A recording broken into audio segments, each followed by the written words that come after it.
I don't think I'm particularly special when it comes to this one. I think that perhaps we all have voices in our heads that tell us things we don't want to hear. There are voices that tell me the usual, you're not good enough. What you're making is not good enough. You're not deserving of love or care or attention or space. Those voices for some reason were much louder this week than they've been in some time. I think the idea of sharing the work in person somehow makes everything more tangible, more real. I suppose coming out of the safety of the community that I built online and going into a physical space with my work has just brought up a lot of fears. A lot of fears and a lot of insecurities. It's been a week of having to make so many choices, from the framing of the work with a passepartout or without, with a simple frame or with a floating one. Should I mount the paperworks on wood or on a foam core? Just on this single issue of framing, I oscillated between options over 20 times, I think. There was also the biggest decision on which of the works on canvas to exhibit.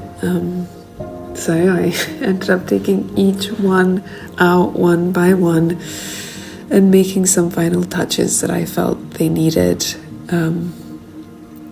Midweek, the curators from the gallery came to my studio for a visit and also to help with this choice. And of course that visit came with its own set of insecurities and concerns. But I'm happy to say that it all went a lot better than I thought it would. And making those choices helped me settle greatly. However, all of these ups and downs make me think a lot about what helps me come back to what is real when I get into these headspaces. One thing that helps me greatly is picking up the phone and speaking with friends and loved ones. Getting out of my own self, finding out about their lives, their world, is something that grounds me so much. Of course, meditation and time outdoors is also huge. But sometimes the simple act of taking a deep breath and reconnecting with the joy of the creative process, the love and peaceful energy that flows through me when I just paint to paint. So I have this empty canvas with the prep for the prints collection and the show. I haven't had the time to start anything on it. So this week, taking it down and beginning a new painting was a form of therapy for me. Letting the voices, feelings and thoughts all move through me and onto the canvas. I wanted to let the footage play in the hope that you would enjoy the process of watching a painting come to life from scratch. However, next week I promise to come back with a more in-depth deep dive into the prep for this show. From all the moving pieces of the physical exhibit, from staging, framing, pricing, QR codes that will link back to my website, and all the marketing choices like posters and copy and many, many more. But please let me know if this would be interesting for you, and if there's any specific questions you'd like me to address, just leave them in the comments and I'll do my best to include them in that video. All right, I'll leave you with this painting, which is now called The Voices in My Head.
Thank you so much for tuning in another week.